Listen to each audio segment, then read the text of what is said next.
Welcome to the Teletext Art Podcast, the world at your fingertips. Welcome to Teletext, the future and beyond. It's groovy, man!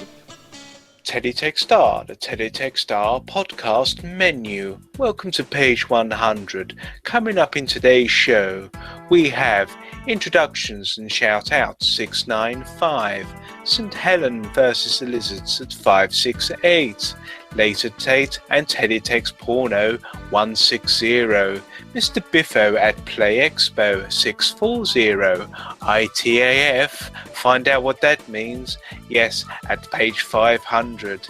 We have the Mailbag at 199, TeletextMovies at 391, and Days of Teletext Past at 570. Return at any time to the menu and carry on watching this to boost our YouTube views. Thank you.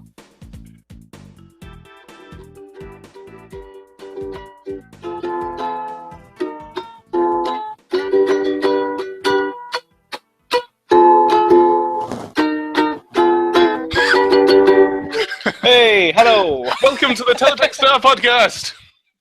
Hey! Yes, oh dear. Right, okay. Right, Are we going to start the show then? I thought we already had. Oh, we have. Okay, right. So, what's been happening since the last time we launched our inaugural Teletext R, Harry? What has been going on? Absolutely nothing. Almost nothing. In fact, nothing has happened because I'm afraid I have to report that another Teletext switch-off has happened this year, as a former colleague of Peter Kwan has reminded him. Farnborough Airport had a Teletext system running for over 20 years. That's 20 years. It went through a few PCs and screens over the years, but the inserter and decoders survived it all. Now, the data was entered into the control tower, and via NATs it was sent over the whole site via UHF cabling. We've got some pictures on our Facebook group, but yes, it's another one to chalk off. It's one more Teletext site that is no longer with us, Dan. It's a pity, isn't it? You know, stuff like this has made me think, how many secret hidden teletext services are there out there? You know, the ones that they don't necessarily publicize. Like, for example, hotels that have their own internal teletext services for the TVs in the rooms that only the people who visit that hotel can see. Well, yeah, you can see how it was really important for them to have that. You had like an informal BBS system going over the building, and it's just a shame now that they're all flitting away. And yeah, there's a lot of inserters and all that are coming up on eBay, and it'd be nice for someone to try and get them and broadcast them over a shortwave thing or something like that, just to get them all up and running. But hey, there's me with all the good ideas, but I'm not going to do it myself, I guess. Well, I was just going to say, maybe we should be the ones to do that. We should broadcast the Teletext Art Podcast on one of those inserters. I'm not sure if it's possible, but we've got to try, Carl. We have to try for the sake of Teletext R. We could get a technical committee together, and I'm sure we'll be able to do something. I mean, these Raspberry Pis now are able to update and do inserters anyway. We could do that and have it so it goes out live over the internet, and anyone who with their Raspberry Pi on Teletext can get all the latest stuff. We could set up our own bulletin board service, perhaps, and run it one day a week. Brilliant idea. What about Teletext IRC? Yes, Teletext IRC. Yeah, that'd be really cool, because you'd have to telephone in and then insert it up, or insert your own page back at somebody on a different page number. That's got quite a bit of mileage to it. You could even look at things like having a festival or something where you could submit your best pictures and people wouldn't have to leave the comfort of their own rooms. It's funny you should say that, Carl, because one of the subjects of today's show is something called the International Teletext Art Festival, and we're going to chat about that soon. But first, I believe it's time... Well, wait a minute, we've not introduced ourselves here, have we? We've just been blathering on.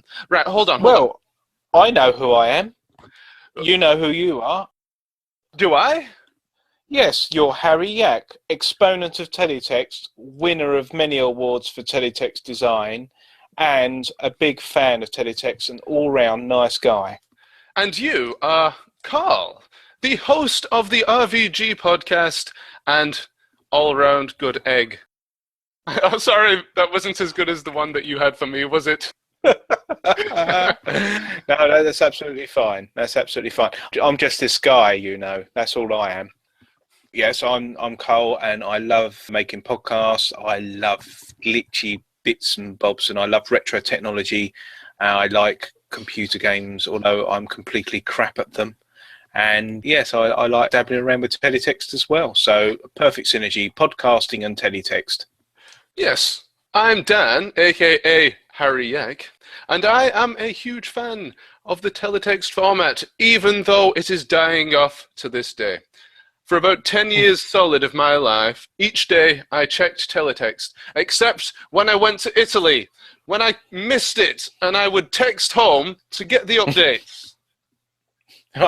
That's dedication. Well, you might say then that we're a couple of nerds and we are live commenting Teletext's obituary as it happens. Oh, very morbid that, isn't it? But probably true. Very true, but if there's one thing that's going to happen, it's going to be our own ignorance that kills off Teletext, not the NTSC, not from last time, that's for sure. Ignorance killed the teletext R. Ignorance killed the teletext R. Digital did, I guess. Digital killed. Yes, very good. I like that. Very good.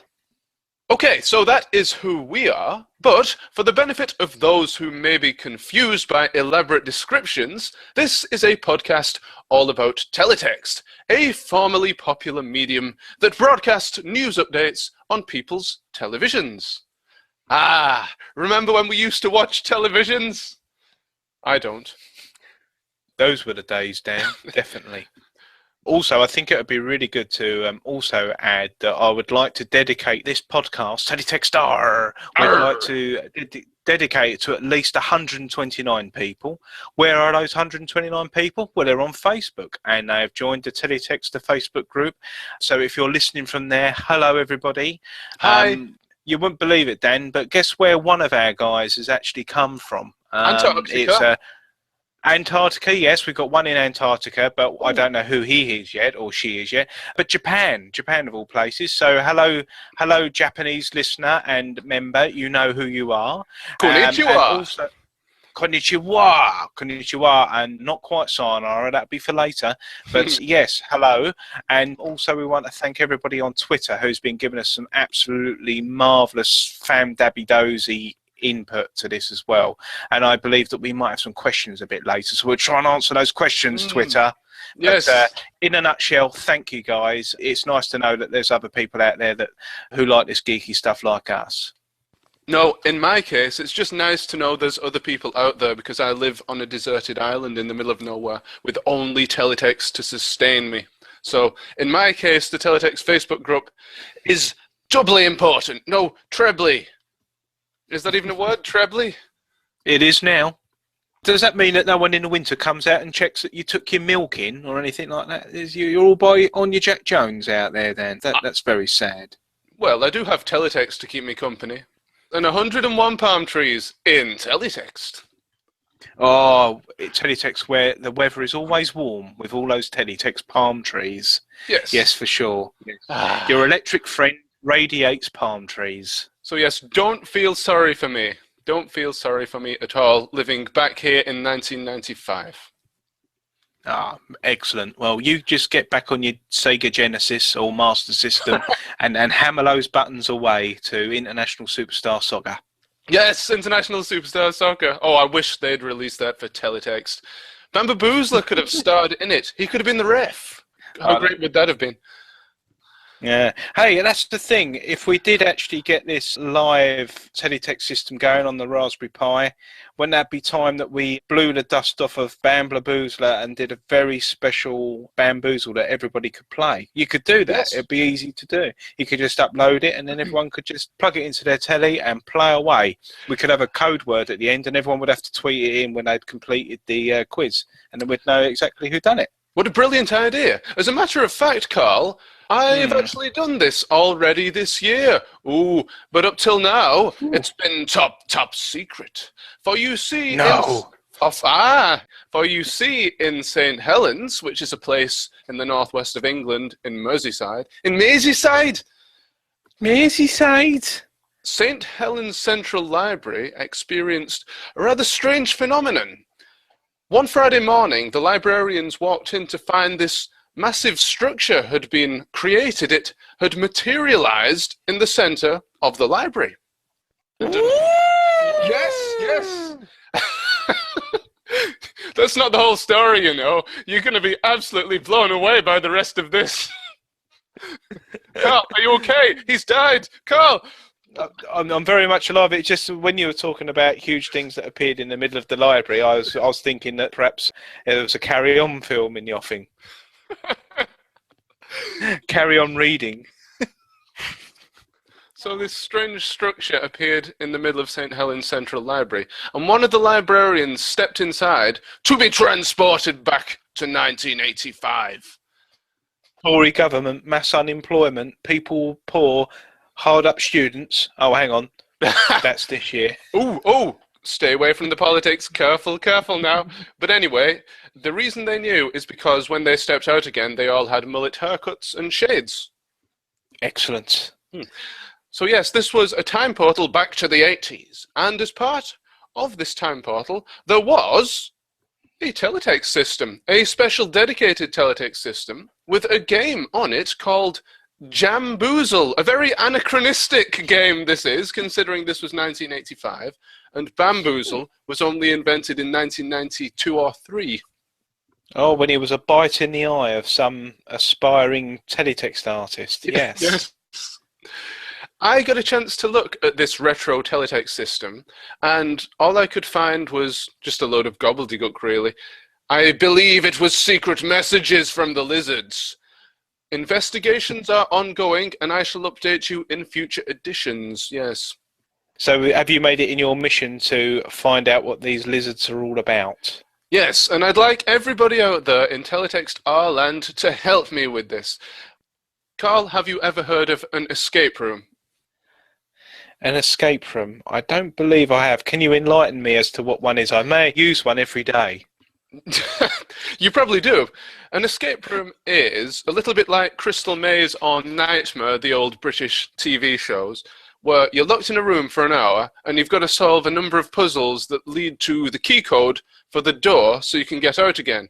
So these are various puzzles such as, say, oh, you've got to do a little bit of a jigsaw, or you've got to get something out of a drawer and combine that with something you found on the shelf.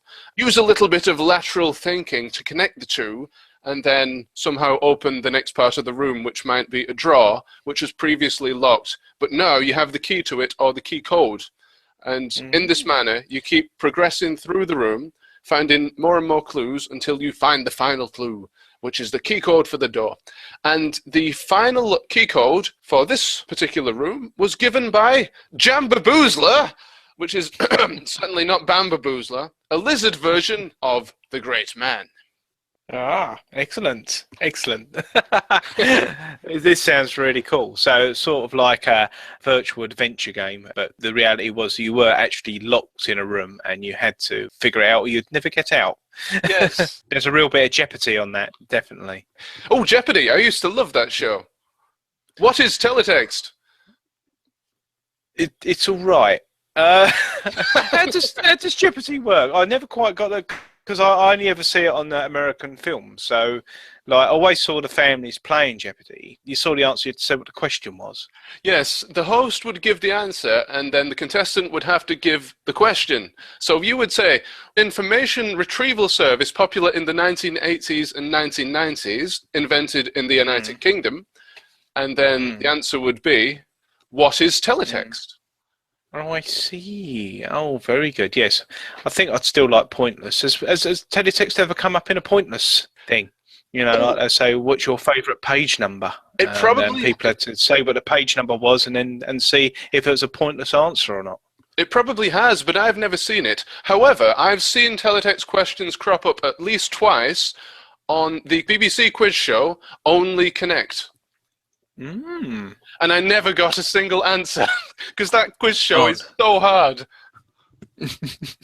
That's so hard that Jeremy Paxman goes to bed wearing the picture of the question master on his pajamas. I think it's absolutely fiendish. And who's the lady that presents that? Is that David Mitchell's other half, isn't it? Yes. And they're stylistically quite the same. I can't imagine what breakfast around their table would be, really, whether they would be sort of like, past cornflakes. Okay, here's the cornflakes. Okay, that's lovely. That's not very funny, is it? No, that's not very funny. Do you know where the milk is? I don't know. I'm not the milkman, and having stuff like that. I didn't know if David Webb was sort of married to somebody just as arsey and sarcastic as him as well. So you could have like a peep show with the Mr. and Mrs. of the peep shows. But yeah, she's absolutely incredibly good at presenting that, and she tells the puns and all that at the beginning and the end of the shows, but I think it's done to absolutely zero studio audience. Yes, I think you're right, because you never hear anybody applauding. Oh yes, that's because the jokes are terrible. I'm scared not to laugh. I have to laugh at it and go, I'm not dumb. I'm not dumb. Please don't think I'm stupid. Listen, we've got to be very careful, because Victoria Coren Mitchell might be a listener of this show. Well, she might be. Oh no, yes. Arrange these words into a popular order. Teletext Podcast, brilliant. Yes. Ever best heard. We've gone a bit off topic though. What were we talking about? The lizards locked up in a room and the mullet lizard. Yes, of course. So for 1 month, this escape room appeared in St. Helens Library, and then all of a sudden, it was gone again. So you only had that short period of... Oh no! You only had that short period of time to experience the lizard room. However, if anybody else wants to run something similar, then it may reappear somewhere else. You just never know. Maybe one of the listeners out there in Teletext R-land is a fan of escape rooms and might like this in their house. They're willing to pay to have this moved to the house. I believe it's rather spooky. I think what you have to do is hold a mobile phone in one hand, ring a particular number, and hold 50 grand out in the other, and this escape room suddenly appears. Yes. No, what happens is you load up your Teletext TV with Teletext printer and then insert the £10,000, £5 note at a time, and then once you've done that, it just appears magically. Isn't that great? That's marvellous. That's really good. That's brilliant. So I would be right in saying, though, that you would do this for the love of teletext and for accommodation and a token amount and a pickled egg and a pie. You would probably do it anyway. Yes, actually make that a chocolate eclair and you have a deal. Excellent stuff. So anybody who is interested in doing that sort of thing needs to speak to Mr. Yak on the Facebook page or get in touch with him, because it's very visionary and it's a good way of using existing technology or vintage technology to do something rather fun. You don't have to have Oculus Rift to do everything these days. You can use a little bit of teletext drift. Yes. Actually, here's a bit of a teaser. We're still in talks about this, but this lizard room may appear in the next few months in Liverpool, and it'll be open to the public, so people might be able to go and have a go at it themselves. Again, we'll keep you updated and let you know when this is out there in the public domain for you to try Jamboozle. Otherwise, I'm not going to give away any of these answers. You're going to have to go down there and experience it for yourself. You're going to have to jolly well participate and do it. Yeah, no, Yes. That'd be really good. It'd be nice. So watch this space, listeners, because there's a lot of things going on afoot with Teletext festivals and things that we all want to get going, and this might be probably the best way to find out what's going on. And likewise, if anybody's got any Teletext news that they want to share with the rest of the community, then do get in touch with us and we will mention it on the next show. Yes. If it's true, then that's helpful. But if it's not true, make it imaginative, and it might still even make it on. Of course, we always need more content to ramble about here on the Teletext Art Podcast. Oh, incidentally, did you know that the Teletext Art Podcast is actually 5 hours long? And what you're hearing right now is the edited highlights. He's not wrong. I believe it comes on 2 DVDs, actually, the original cut, before we get it down to a manageable chunk that everybody needs to listen to. You got superfoods that give you everything that you need in 1 or 2 edible bites, and with the Teletext podcast, we give you everything you need to know in a nice little sound-rounded chunk. We try and round everything all up together and everything like that. Yes, it's a little bit more than the 1 kilobyte of a teletext page, but I'd say it's definitely worth it. And now, it's time for some #Teletext Facts. Teletext fact. You can make pages load faster by mashing the hold button as quickly as possible. Teletext fact. I once navigated to Ceefax page 999 by accident. Turns out it's a kill screen and blows your TV to bits. Teletext fact. The entire contents of BBC Two Ceefax on 23rd of July 1984 were published as a book. Sadly, it suffered poor reception. Teletext fact. The hold button was eventually placed on all remote controls as too many teletext viewers were fruit machine addicts.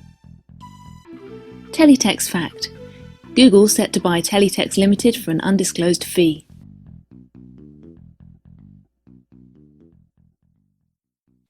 Absolutely. So what's coming up later on in the show then, Dan? Well, coming up in today's show, it's Teletext News, which we've already started.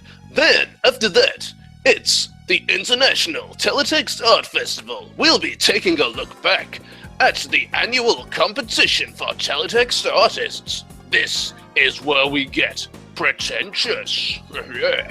Then, it's time to go back in time to Days of Teletext Past.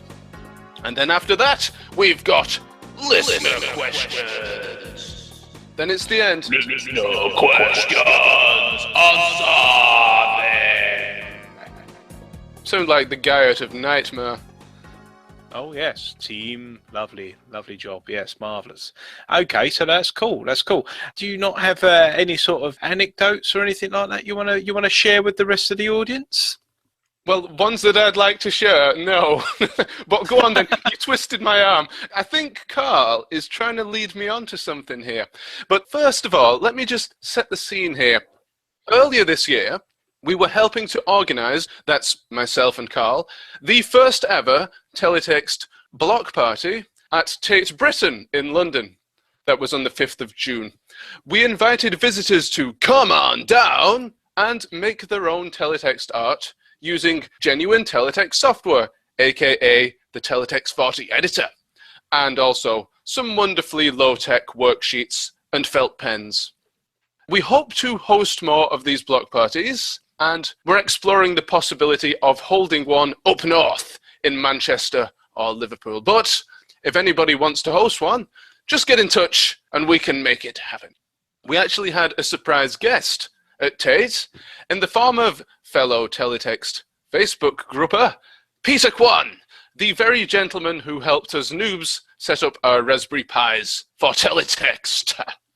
Yeah, so we had a really good time doing it, and we met a lot of people that actually came in. I reckon there's about 250 odd people that came through, and of them, a big portion of them actually did do some artwork and all that. I got quite envious of some of them. They just sat down, and Batman was very popular. A lot of Batmen were being paraded around, and the odd palm tree as well. And a lot of people were really impressed with the fact that they could empower a technology that was always just behind the glass in a television. And we spoke to a lot of people that went in just to look at some fine art and came out lamenting the potential loss of a digital medium. So yeah, it was nicely achieved, and we had a lot of good fun getting a television to work. We had lots of computers there that would do the business, and we had lots of lovely monitors as well, but not one remote control that would enable the teletext mode in them. So we went up into the storeroom where we met two great people, Matt and Dan in AV. AV specialists, yes. Yes, AV, Matt and Dan. Yeah, this is dedicated to you guys if you are out there listening to us, because we managed to find the only television in the whole of Tate Britain that had a remote control that had teletext decoder in it, and we saved our own bacon, got that down the ladder, and got it all going. And then we had a minor panic about the remote control as well. And we couldn't get the remote control working. And then I said, I know what to do. And I got the batteries out and I gave them a lick and put them back in. And then it worked suddenly. And then a couple of hours later afterwards, Dan comes up to me and goes, "Wow, you really know your stuff, don't you, Carl?" I said, "Well, yeah, I guess I do." But I kept it a secret until we started doing the podcast. That's just something I do superstitiously, lick the batteries. And somehow this actually did stimulate the battery into life, or perhaps establish a better connection inside the recess of the battery. Because indeed it did get going, and without those televisions it would have been perhaps only 95% of the experience and not the whole 100% that we wanted people to benefit from. So it was good that we did find them. It was really good experience. We met a few guys from the Acorn Risk User group as well, that they came in and had a good look round and shared a few of their bits and bobs as well, and they had a good chat with Peter. It was just amazing, really. Out of nothing that's actually in existence, we've made some really nice artwork, and there's some really brilliant examples of what can be done with 5 minutes figuring it out on a grid and another 5 minutes of jabbing it into a computer. See, what Carl doesn't know is that the success of this whole event hinged on him being able to get the batteries working, on him licking the batteries and putting them back in, and it was a rip-roaring success as a result. So we can all thank Carl for a fantastic event. Thank you, Carl. Thank you. You have to thank my tongue, really. I can't play any touching. No, it was really good, and it was like at one point everything was conspiring against us. It was like the only television that had a remote control, and it was on the only shelf that was higher than the BT tower, perhaps, and we had a ladder that was slightly shorter. Two of us had to go up the ladder. I hope no one's listening from health and safety, but we had to steady this enormous CRT behemoth down on a very narrow ladder and make sure it come down without killing anybody in AV. So it was quite good, really. And yeah, we knew we'd get it going, but we just didn't know how superstitiously it would actually occur, how it would occur. But I don't know about you, Dan. I'm looking forward to perhaps going back there at some point, and if they'd be good enough to have that sort of thing back at that gallery, that'd be brilliant to do it again. Yes, if people from the Tate, or indeed any gallery, are listening, we're available. We would love to come on down there and host the workshop. We're cheap! Yes! So luckily, only one person was killed by a falling television in the whole night. So I think... They haven't found him yet either, so that's all right. It's a big gallery. It's a big gallery. They think he's an exhibit. Oh dear. So, since I knew that the Late at Tate workshop would finish about 10 p.m. on the Friday night, I rented a hotel which was about, 25 minutes walk away? Although it took me about 25 minutes more to get there because I got lost. Yeah.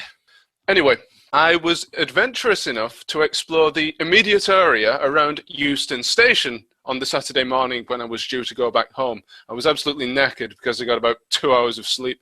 But anyway, the only place that was open at 9:30 a.m. just so happened to be a bookshop. And I was very pleased to find this, as here in Wigan, we don't really have a lot of these. However, as I say that, actually, one's just opened this weekend, funnily enough. But it's a second-hand bookshop, Dan. Was that a bookshop that used to belong to somebody else? Hey! I would walk around Liverpool, and you see them all over the place on every street. Manchester, everywhere. In Wigan, a complete cultural wasteland. No bookshops. But you could argue the other way, and they say, well, they've either read everything or there's nothing worth reading. Yes, precisely. Or we just read teletext. That's probably the answer. So there was this shop at 9:30 a.m., just opened, and I stepped inside. To be honest, I found the selection of books to be pretty poor. There were 3 faded copies of the Queen's autobiography, and those sports books that you see in every charity shop, even in Wigan, you know, Botham's autobiography, Alan Shearer, stuff like that. But this bookshop was hiding a dark secret. For you see, this area was a facade for its true intentions, which became evident as I walked down the hallway. Have you guessed yet? No. No? Care to guess? No. No, because you know what's going to happen, don't you? Because I've told you this story, and it'll spoil the whole thing. Anyway, a wall of glossy magazines came into view. Yes. Oh, it's a W.H. Smith's. Well, yes, not quite. This was a pornographic literature store. Oh, excellent. Excellent indeed, my lord. I looked at the shopkeeper, who said, right. And I said, yeah, I'm all right. And then I turned to walk out, tripping as I went. Tripping over some large objects as you went out. Yes, some large phallic objects. Oh, dear. Oh, dear, yes. So after that, you can imagine my confidence was completely shot. So I just spent the remainder of my time in London browsing Twitter in Costa Coffee. So the old rhythm journals didn't take your fancy then, Harry? No, unfortunately not. If it's nothing to do with Teletext, then I'm afraid no. Well, speaking of which, you must say about go on, start again. What Carl is trying to say is that I put together a compilation of blue teletext pages, pornographic, if you will, teletext pages from the German and Swiss teletext services in 2015. One very generous denizen of the Twitters sent me a vast number of German and Swiss teletext services as of July 2015. So I basically combed through those, spent hours looking through them, and grabbed the dodgy pages, put them all together in a folder, edited them so that they would conform to the YouTube guidelines. Basically, editing out the boobs with black strips and such. The puppy's noses, yes. The puppy's noses, yes. And uploaded that. And it's been a mini sensation on YouTube in that it's got 100 views. Yes. In fact, let's have a look right now. The name of the video is Video Text Vixens, and you can search for that on Google. It should be the first result. And it's currently got 148 views as of the 29th of October, 2015. Oh, by the way, don't look at that if you're at work. Is it not suited for work? Well, it kind of is, and it kind of isn't. It's more comedy than porn, really. Because at what point do you say, this isn't porn anymore? This is just this is just pornody. Yes, this is just a mash of pixels. How can you say this is provocative? I wonder what the first people who looked at a Monet would say. Was it just a load of dots, or would they see the bigger picture? So, yes, you wonder. Yeah. This actually brings me on to something. Last month, I was at the Superbite Festival in Manchester, and I was speaking to a guy there, and the subject moved towards teletext porn. I was showing him this video, and he made the point that teletext is going to end with porn. It's like human society. It begins with porn and ends with porn. It's a very profound statement, I thought. That's very profound, and he's not wrong. But I'm trying to think of some examples where, so yes, it begins and ends with something. Yes. It's like T. What begins with T and ends with T? Tit.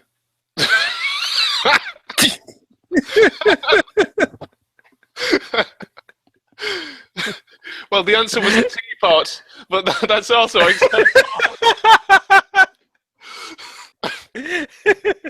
Anyway, to wrap us up on this subject of teletext porn... hold on. What begins with T and ends with T? Teletext. Yes, of course. Oh, you missed one. Oh, no. Yes. Oh, gosh. Yes, so, have you anything else to say on the subject of teletext porn? Apart from the fact that because you leave a lot to the imagination on things of that nature, I would imagine it's like one of those diagrams where the psychologist says, is this a butterfly or is it just a symmetric blob of a piece of paper? It does have a name, doesn't it? That test that they do. Yes, the Rorschach test. Yes, and I believe when I look at a pixelated image, you can see what you want to see from it. And I do think that some of those pictures, they're although they are of a salubrious motive, they are absolutely brilliantly done. They are, and I think it's probably because the audience are willing to suspend their disbelief of something like that, but they are absolutely, looking at some of them screens that you've put in the video, they are really good. They are brilliant. Palm trees and questionable ladies, teletext is the exponent medium, I think, definitely. When human civilization looks back on teletext, the teletext era, they're not going to see 302 football news. Oh, 341, the latest cricket score. No, they're going to see rip-off holidays and porn. Yes. Chatline, teletext chatline art, and I have to also reiterate the fact that Carl said that these are really, really good. Some of the highest quality teletext art you'll see. Certainly the highest teletext art you will see regularly on teletext in 2015. But there's a correlation between it being the best and probably that being the most lucrative, because if you look at that, like you say, that industry probably paying for the service anyway, you're going to pay your best talent to be on that sort of project. So I don't know if you've spoken to Mr. Biffo recently, but I wouldn't imagine the horses that he did were half as good as the young fillies that we're watching in your in your video, that's for sure. I'm wondering if there's a hierarchy, whether you start out with horses and then you go to palm trees and then you're the big walla of the office and you're paid an absolute fortune to digitise ladies of the night. Yes, we should ask Paul this. I've never thought to ask him, but I do believe in the UK there were after-hours services. I'm not sure if they had pictures such as these, because the BBC would never allow it. But maybe Teletext did. I don't know. I can't remember. I wasn't old enough to check, or at least I wasn't up at that time. There was an adult service. I do remember now. There was an adult service. But we'll have to do some more research and we'll report back. Okay. Perhaps we could do a special on that for issue 3 of Teletextr, which will probably be around January, February time. We'll do that in focus, I think. We'll start doing a couple of features in focus for our listeners. I'll have to look into it and see if this adult service was available on ITV, and I know that I won't have to ask too much because we've got some top brains on it, so I shall open it out to them and get some information, and we'll share what we find out about that. But I think there was an arts page, an agony aunt page, a bit about the how's your father and all that as well. And I'm sure there was, and I think it was Teletext on 3 they used to be on. But watch this space or listen to this space and we'll see what we can come up with for the next episode. There was also a Babe Station teletext service. There is one single GIF image available on the internet of this. Sadly not provocative, but maybe this service had pixelated boobies. Well, for the want of not alienating our listeners who are perhaps not interested in that sort of thing, I wouldn't know what else we could proffer in its place, really. I don't know, the pixelated boobies. Well, actually, you say this. In my video, there are gay chat lines. Really happy people. Yeah, basically, yeah. But they always have the head cut off for some reason, so it's just the torso and the lower half, which is really quite weird. Headless gays and palm trees. Maybe that's what happens if you phone up, you get a headless gay. He talks through his backside. I don't know.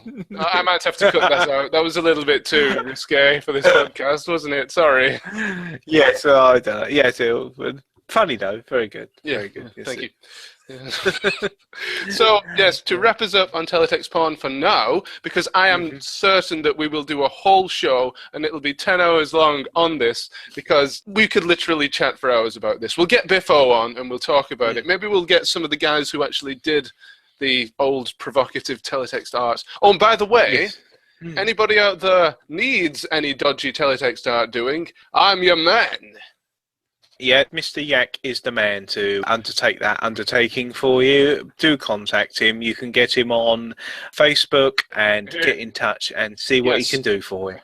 What's your Twitter handle again? It's youtube.com/pornotube. Pornotube. That's it. Excellent. My Twitter handle is @Illarterate. That's @ILLARTERATE. I can never pronounce it. It's like one of my Kwan moments again. I look at words and I mispronounce them all the time. Yeah, I thought I'd get you to say it. Because I always say it's like illiterate, it looks to me like. Yes, my father always calls it illiterati. Yes, illiterate. Yes, I think that it does look like it.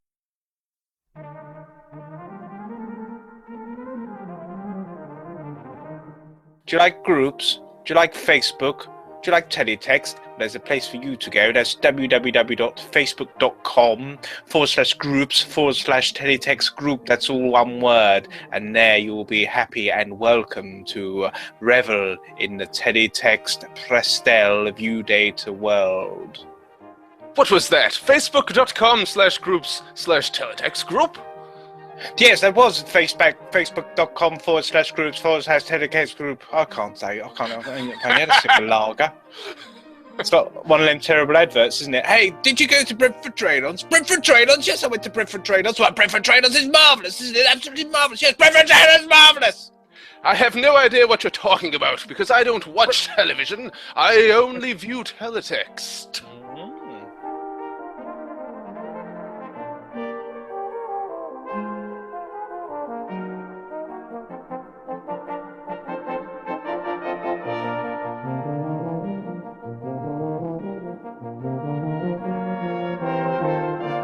You're listening to the Teletext Art Podcast, live on the internet. Dun, dun, dun, dun, dun. Oh, hello. Welcome back, Carl. Hello, welcome back, Carl. Welcome back to the Teletext Art Podcast. Yep, I'm back. What was that? Hello. The banjo string. That's a ukulele. Yeah, it's a ukulele. That was not snapping. That was just me playing it. Hold on. So it's that's C. That's F. That's G. I think that's all I know. So it's like.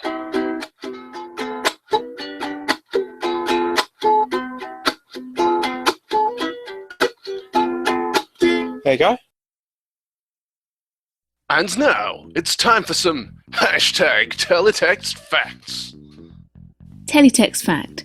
The reveal button on a remote was there to offer the viewer more of Bambaboozle should they wish to see his naughty side. Teletext Fact. Toxteth O'Grady of Bootle holds the current world record of most teletext pages eaten in 1 hour. Teletext Fact. The world's first teletext system, Caveman Text, boasted page loading times of 5 minutes, known as chisel efficiency. Teletext Fact. During the winter of discontent to save on bytes, television viewers were limited to 3 teletext pages a day. Teletext Facts. You can make your own teletext decoder out of a milk bottle, 2 toilet roll centres and a pen lid. Teletext Fact. Teletext is Britain's Sputnik.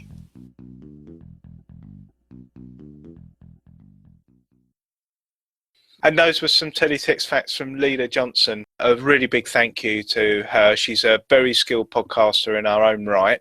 I don't know if anyone's managed to listen to Shift Run Stop. Her and Rue Reynolds managed to do about 60 odd podcasts about some really interesting geeky stuff. Go back and check that out. Also check her out at Final Bullet on Twitter, and also at Hack Circus, because she's ringmaster of a very interesting project and a great magazine as well. So thank you, Leila, for these lovely, brilliant little segues that you're doing for us, and maybe one day we can have you on the show as well. So if you haven't heard any of Leila's epic stuff, then please go forward and bang it into the internet. You've got to look out for Shift Run Stop, and also look for hackcircus.com. Yes, I highly recommend the Shift Run Stop podcast, if it is indeed what I'm thinking of. Did they interview Simon Higson from Trevor and Simon? Am I right in saying that? Yep, yeah, they did. Yeah, they did a really good interview with him, and there's a great story about Christ on a bike, and you can't say crikey because they're Christ keys. Yes, very good. That was brilliant. I've listened to that numerous times. There's also an episode with a guy called Robert Sheafan, who was perhaps the very first person in the UK to get done under hacking or the computer misuse laws. he found the passwords. He didn't really hack too much. He, by his own admission, just found a way of getting into Prestel, and he pretended to be Prince Philip on it. So go to that podcast and he'll give you a full rundown of what happened there. So, hello, denizens of Prestel. I'm Prince Philip. This isn't very hard, is it? It's very, very easy to do. Oh, sorry about that. It just slipped out. Oh, no. It's absolutely marvellous. It's wonderful. yes. I don't know what he purported to have said. It's probably still in that podcast, but I don't know what he would have said that would have been so offensive or whatever. But it turns out that Prince Philip had an account on Prestel because it must have been some state opening or something. So he was actually just left cached in with an account. Look at this, Liz. I can buy my shopping online. Oh, Yes. no. Oh, no, there you go again. Look. Dalglish has scored for Liverpool. Oh, no. I wonder who he supports. Panathinaikos. Ah, I didn't know that. No, I don't know. I said it with all authority. It's the only Greek side I thought of, really. Oh, well, what's the other one? Athens United, maybe. I don't know. AEK Athens. AEK Athens. Yeah, AEK. Or something like that. Athens Park Rangers. But, yes, he would support Queen's Park Rangers, wouldn't he? Or Queen's Park. Oh. One of the two. Yeah, he would support. Yes, he would support Queen's Park. Queen's Park Rangers, yes. Or he call the Wife's Park Rangers. Yes, Liz's Park Rangers, I call them, as I sit there eating my prawn sandwiches. Here. Jeeves, fetch me more prawn sandwiches.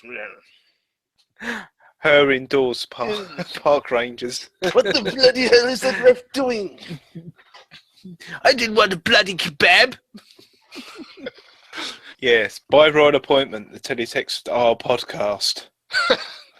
Yes. Yes, the Teletext Art Podcast is endorsed by me, Prince Philip. Yes. Now, nap off.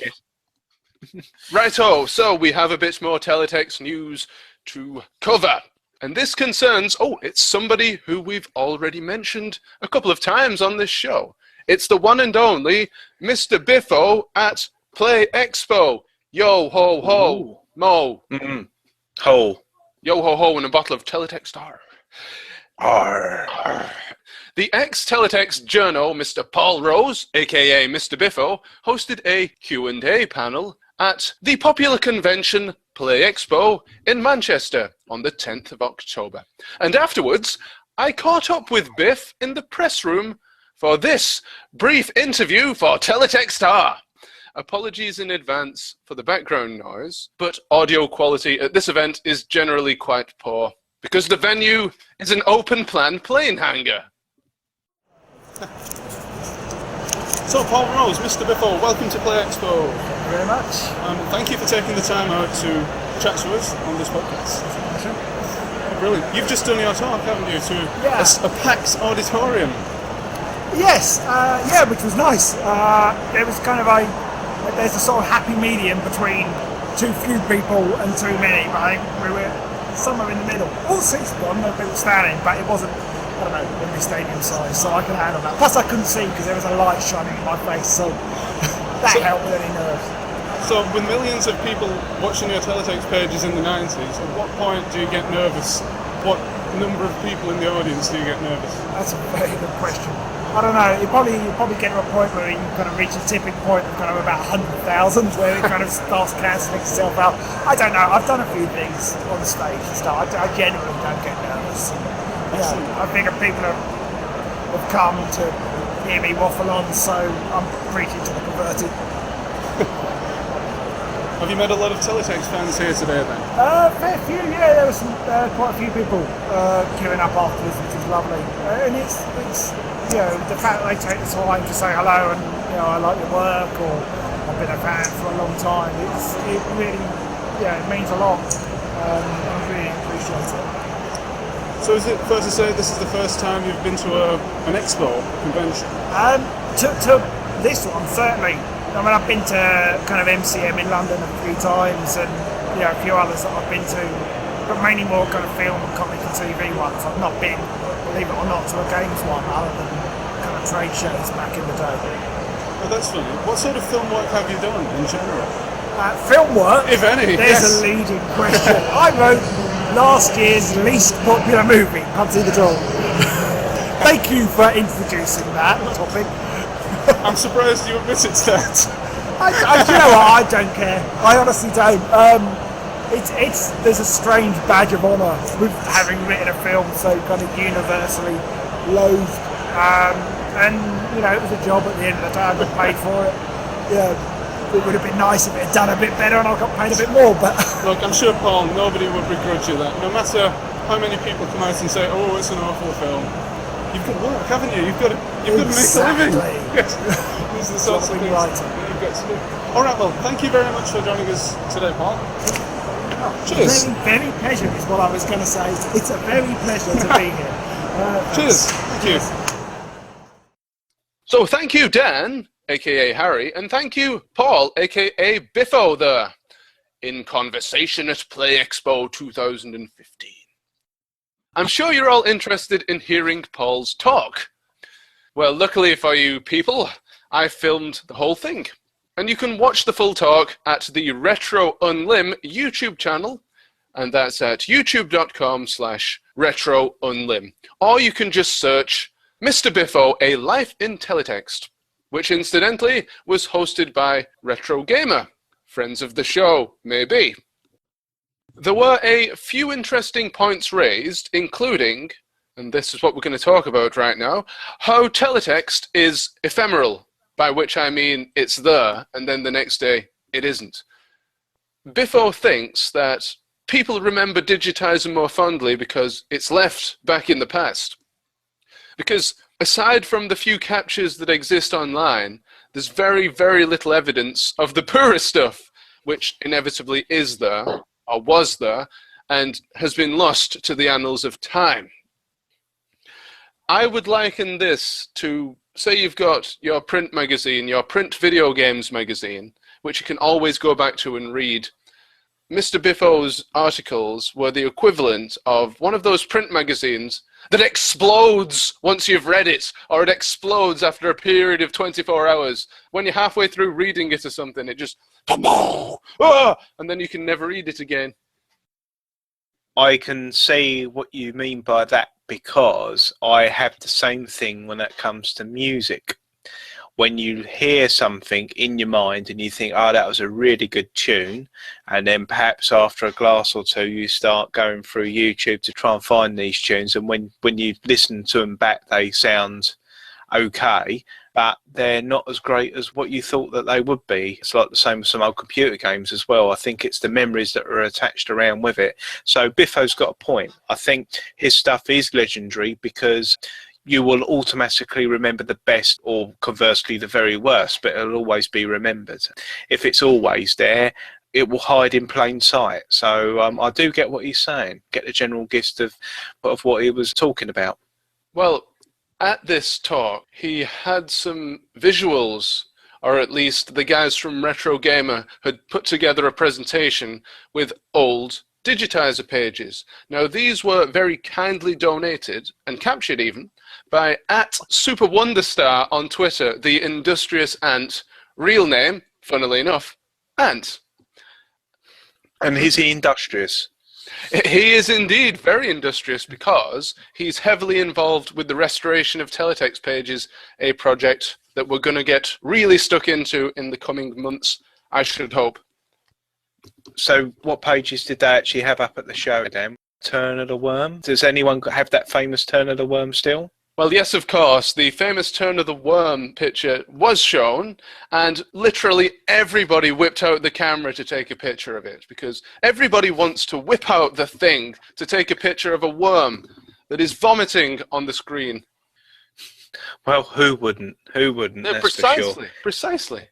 That's amazing, though, because at some point that was always a story or a an urban myth at some point because people couldn't really take screen grabs and all that when it came out. But someone must have had the vision or the foresight to see it, or are we dealing with a recreation? You know, was something recreated at a later date to purport it came from that particular time? Because I can't think of anyone thinking, oh, that was very good, we'll take a picture of that, knowing that it will be the very last thing that happened on Digitizer as a two fingers to the establishment that he was working for.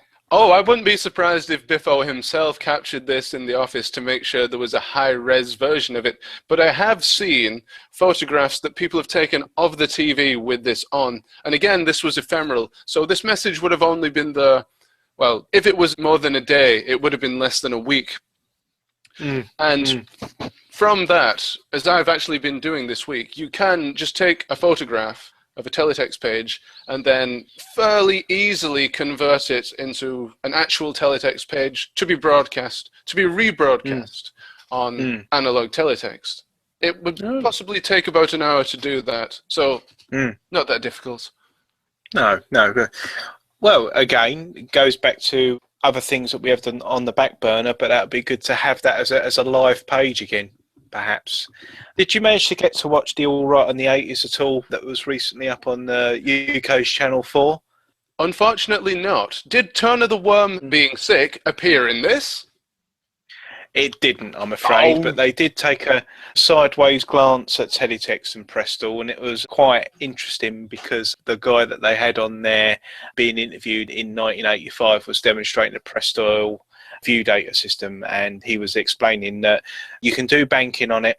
You might even be able to work from home with something like this, and may even be able to bid in live auctions, which I found quite amazing because all of those things did actually come true. Maybe not with Prestall, but it was the building blocks of what we have now of apps and everything like that, where we can do everything, at will from the comfort of our own home. So that was really interesting.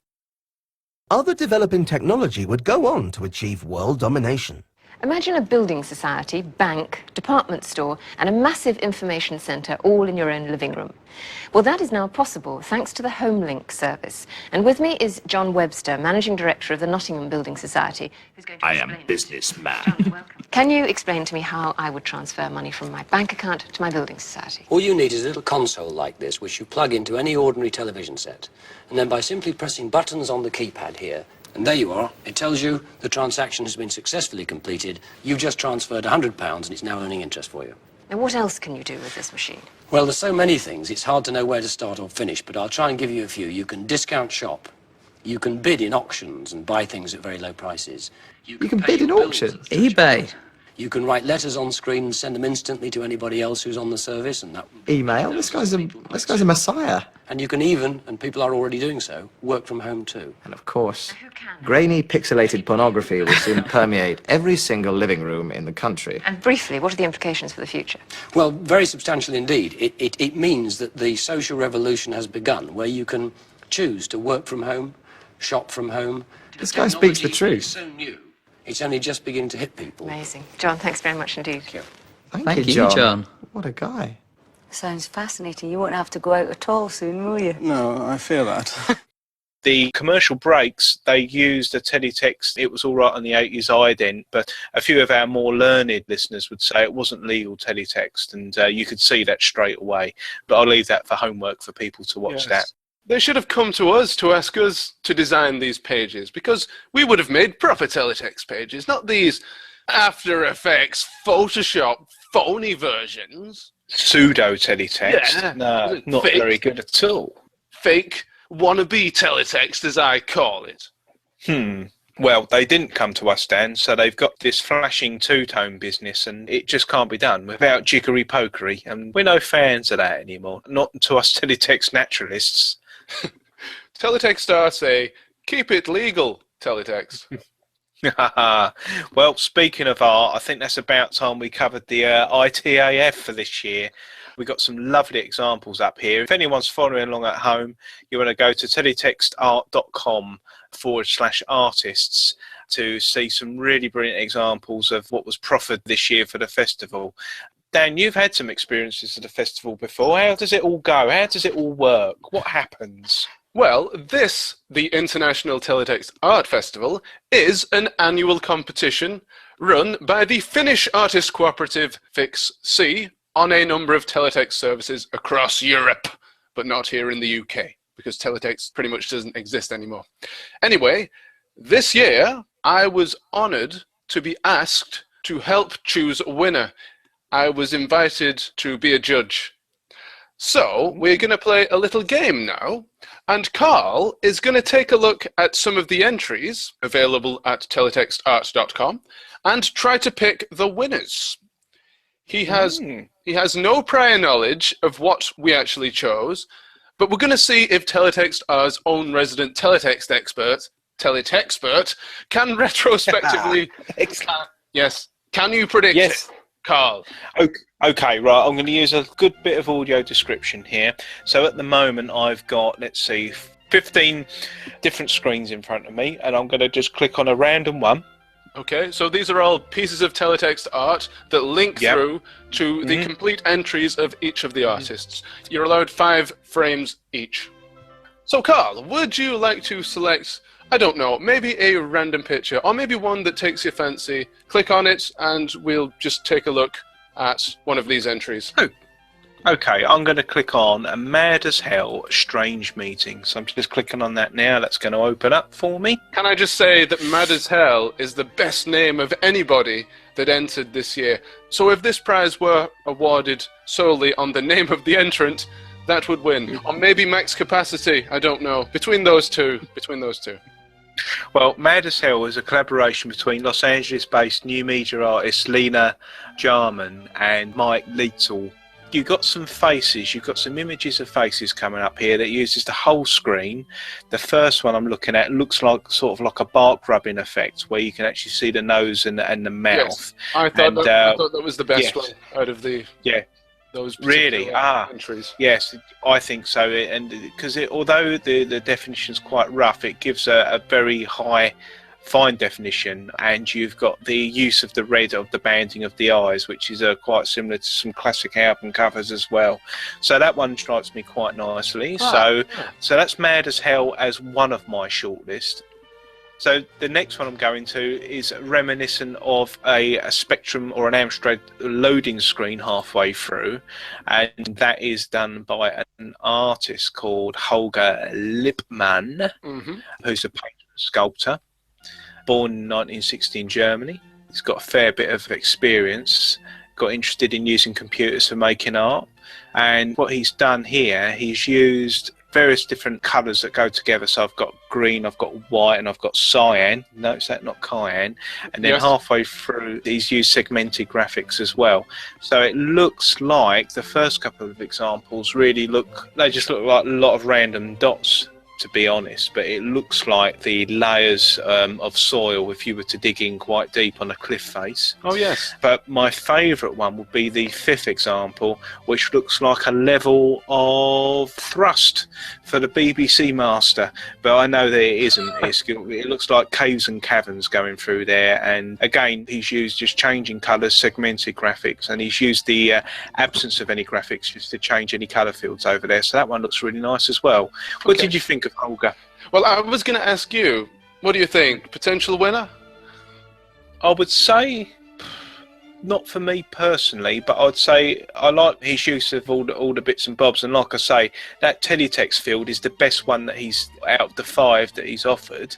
I do like it, but I don't know. Because I've seen other ones on the screen that I want to look at next, I wouldn't go to say that that's a surefire winner, that's for sure. So I would say that out of all of them, that last one that I was talking about was the nicest one that he offered.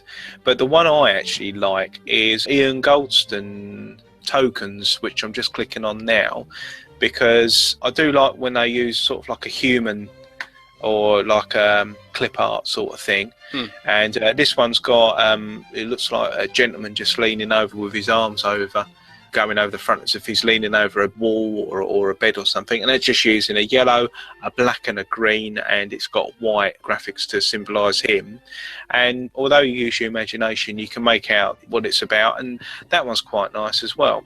Some of his other examples are tokens and all that. They look like they're using some avatars and all that out of a possible computer game or something, which is very nostalgic as well. So there's some nice use of challenging graphics where he's used a low resolution medium anyway, and he's tried to work really hard with what he's got to show me some new aspects of artwork. What I like about that though is the fact that when they're clipped down maybe to a small like thumbnail image, you probably get more of an essence of what it's about than you would if you were watching it on your 22-inch bush. 22-inch bush, yes. Yeah, there it is again. And then I think I'll go for... These are my possible winners, by the way. I'm going to go for... You mean the ones that you've already chosen are your possible winners? Yeah, they're my shortlist. And then Ryo Ikoshiro, UK-based Japanese artist. Mm-hmm. Yeah, he's got quite a good resume there, and there's a couple there I really like. Breaking Teletext, which is quite good. It seems to be a silhouette of a lady with her butt out. It's Kim Kardashian. Is it really? I wouldn't have seen a likeness, but yes. It's that famous photograph of her backside. Oh, I see. Oh, okay. Well, that looks really nice, and I like the use of the cyan and the red. I'd say it's quite symbolic of maybe, how can you put it, the clash. Maybe there's some sort of clash there of taste at some point coming through, and he's trying to get that through by the colours you should never use in print on that. But my favourite one, you're going to tell me that this is of someone as well. There's one of like a young looking girl, Lena. That's a standard test image of Lena, a Playboy centerfold. Well, how about that? But obviously you don't see any naughty bits, but I like that one as well. That's really nice. It's I've done similar just with clip art and throwing it onto the teletext editor as well, and I think that's really good as well. So there's that one there. Okay. So I'd keep it at those three. So, Judge Carl, those are your selections for the winners of the International Teletext Art Festival 2015. And this is the point at which I say how many of those actually made it onto our own shortlist. Okay. Two of them. In fact, one of those was the overall winner. So, care to guess which one? I don't know. It's funny that you said that, because if you said, pick another one, I would have picked an honourable mention going out to one at the bottom. Mad as Hell. Mad as Hell's got to be the winner. Definitely. Yes, that was, I believe, I'm going to have to double check. I believe we gave that an honourable mention. It was certainly discussed as a possible winner. Yeah, it didn't win. It didn't win. It did not win overall, which means one of the other three that you mentioned was indeed the overall winner. Oh, I'd say that was Holger then. Holger Lippmann. Yes, you named it correctly. Yes, the actual brilliant. The actual winner was Holger Lippmann's entries, and here is what we, the jury of myself, Raquel Myers, and Pontus Kyander, wrote. Holger Lippmann's work, Teletext Field 1 to 5, combines an unusual strictness of form with strong and compelling visuality. It is a unique entry, unlike any piece of teletext art the jury has encountered. Striking a delicate balance between machine generation and human input, it retains a controlled glitchiness that reminds you that it is definitely teletext. The most painterly of the submissions, it is at the same time firmly rooted in the fields of minimal electronic and computer art.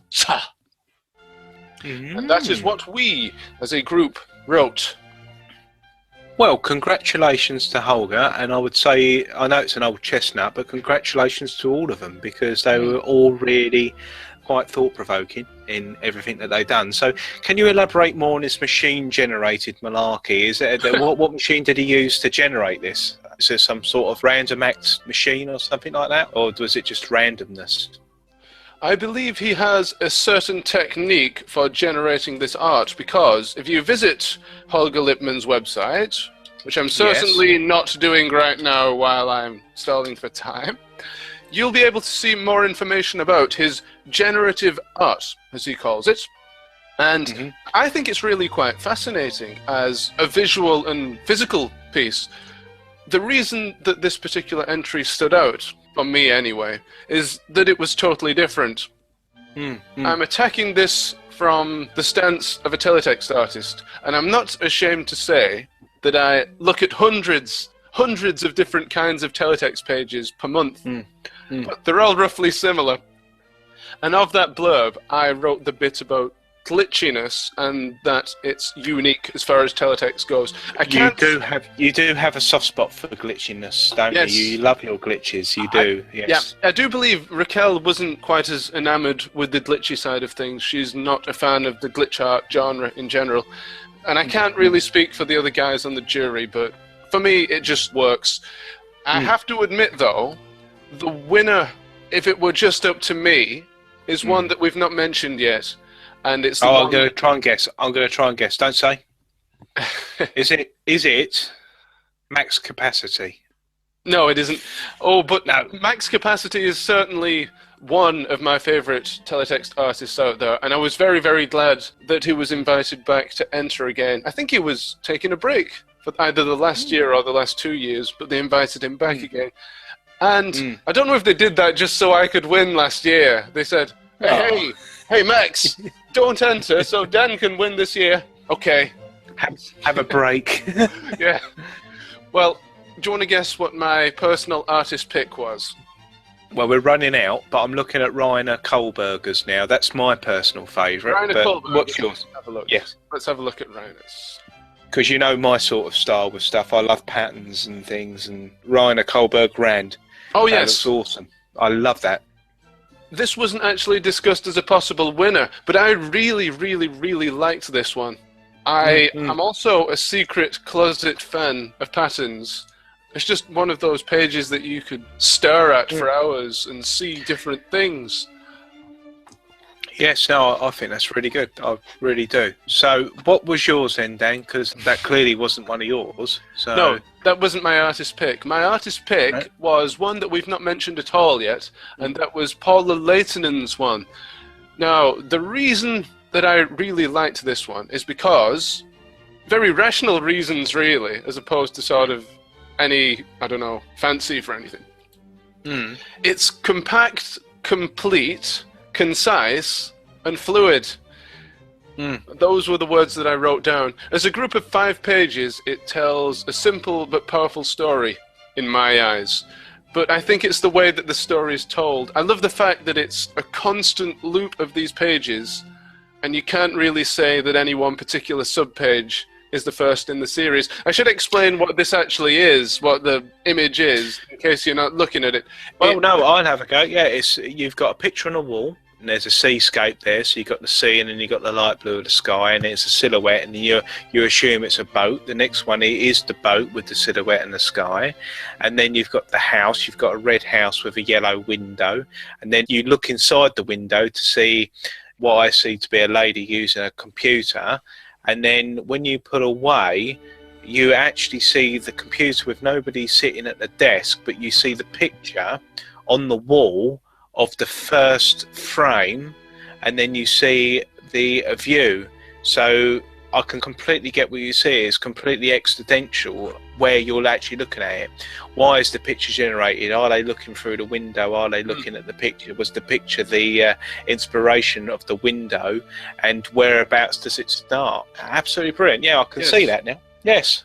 Well, the main gist of this is that it's supposed to be celebrating low tech, basically. So it's an actual vlog, if you will. It's a teletext vlog where this artist went to a remote island and actually performed these actions and then did teletext pages about it. Excellent. That's really good. That's good. I don't think I'd be able to get my local branch of Lidl's in one thing. On the day I went shopping, I don't think I could get that all on 5 screens. But I'd like to see you have a go. I think I should then. Yes, I should do that. I shall blog in 5 screens a trip to Lidl's. That's what I'll do for my next Teletext Art slides. Yes. Yeah, I'll do that. Look out for that. Sorry. Yes. No, yeah, look out for it, mate. Definitely.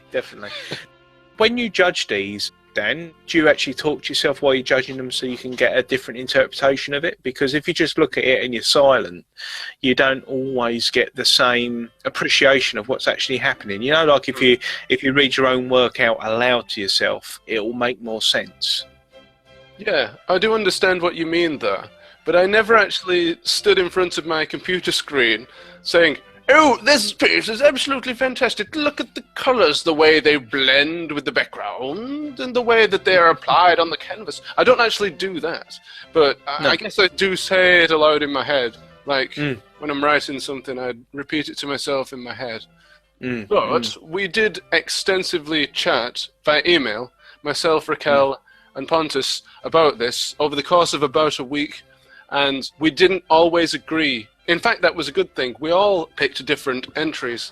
But that's the thing about art. Nothing is actually any better than anything else. Well, without being unfair to Raquel, I'm going to try and hazard a guess that she picked Mad as Hell because of the use of the white and the red. But I wouldn't want to say, and I wouldn't want you to say, because obviously that's what everybody's own personal opinion. Did anyone go for Maria Lavman's veto? Nothing separates them. That's a very glitchy page as well. Oh yes, it's based in Malmo. Yes, I don't think this was not discussed as a potential winner, unfortunately. Although I really like this one as a piece of abstract art, because you've got the words that are just dropping down between the teletext page. Yeah, fantastic. And you can just about make out a face in one of them. Oh, are we looking at the right one? Are we looking at the same one? Yes, I can't see a face. I can see some cubes in one. It's probably just me. Oh, wow. I can't see a face in that. Right, listeners. Okay, you've got to go to teletextart.com and tweet that other Carl if you see a face. Teletextr yes or Teletextr no. Because I can't see a face on this, and I'll be absolutely flummoxed if anybody else does. But there you go. Dan can see a face, but well, actually, I now can't. That you mention it, it looks more like an hourglass. Oh no, you can't backtrack now. It doesn't look like that either. It looks like some sort of Jacob's ladder or something like that. I don't know. No. So yes, do that, listeners. All three of you. Please do go to teletextart.com, look at all the entries, choose your own winner. Don't let us tell you what the winner was. Go and make your own mind up. Which is your favourite? And please do let us know via Twitter, Facebook, and all the usual means. All the usual suspects, there they are, in their social media world, minding their own business, waiting to be told what your thoughts are on teletextart.com/artists. Yes, indeed. And to sum up there, it was a very, very difficult decision, as I've mentioned. We spent over a week deliberating. We weren't sure. It could have been any of them, really. We could have picked any of them. If you put 3 different people in the same room, they would have picked 3 completely different pieces of art. So I guess it doesn't matter who the winner is, really. The winners are you people out there and the people that entered. Well, their contribution is that we've managed to talk about it for all this time. They really are good, and I said this at the block party as well, that the fact is that we can all be as good or as bad as anybody else with the same medium. I mean, with pen and paper, people are naturally better with pen and paper, but when you're limited down to less than 1K per screen, everybody's just as imaginative as each other, and it doesn't matter where you want to go, whether you want to go for something symbolic, something that looks like something else, or something that's completely abstract. You'll be as good as the best and as bad as the worst. That's the great thing about low-tech stuff. It's a real leveler. So I'll never tire of saying that because it's true. But I would go and visit that site, and then, I don't know, maybe we could have our own tiny mini competition, best palm tree or something like that, maybe. We'll work on that. Yes, I'm sure that'll happen at some point. The British Teletext Art Festival. Yes. Hey Liz, there's a British Teletext Art Festival. Oh, sorry, that was awful, wasn't it?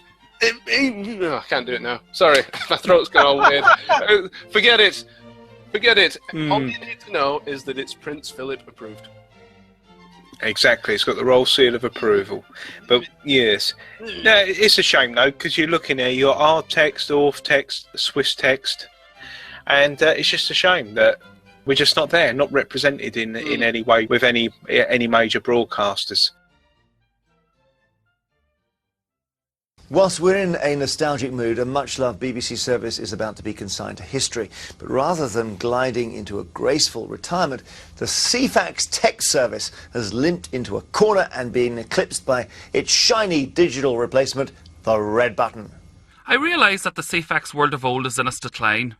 Very soon it will dissolve into the digital cloud of BBC digital services, by my reckoning. Ceefax always was, and probably still is, a great way to get up-to-date news. And it was the way to get your football team's scores on a Saturday if you couldn't get to the game. And it was a really quick way to find out what's going on in the world for people who haven't got a lot of time to read the newspapers or wait for the TV bulletins. In its heyday, Ceefax was attracting an audience of about 20 million people a week. And that was a 24 hours a day, 365 days a year service. There's the question of miniature Ceefax operations by feeding in groups of pages of a purely local interest. For people who valued the brevity and the clarity of those Ceefax stories with their 4 simple paragraphs, the up-to-dateness and the fact that you could get it any time of the night or day, that is still there on the digital text service, which lives behind the red button. So if you press the red button on your remote, you'll get digital text with news, sport and weather headlines. We have had throughout the past year a whole stream of emails and feedback about the service, and a lot of people will be sad to see it go. We've even had a few poems.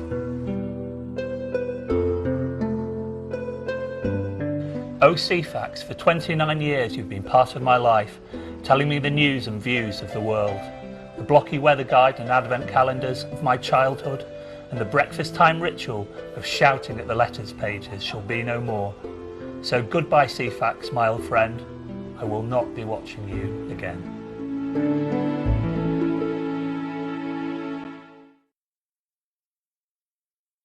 The amazing thing about the International Teletext Art Festival is that obviously it's a great forum for people to still display that sort of thing, and I'm pleased that there's still an outlet there for something like that. I know we joke about we should have an English one or a British one and all that, but it'd be nice to keep this going. So what's the future for it?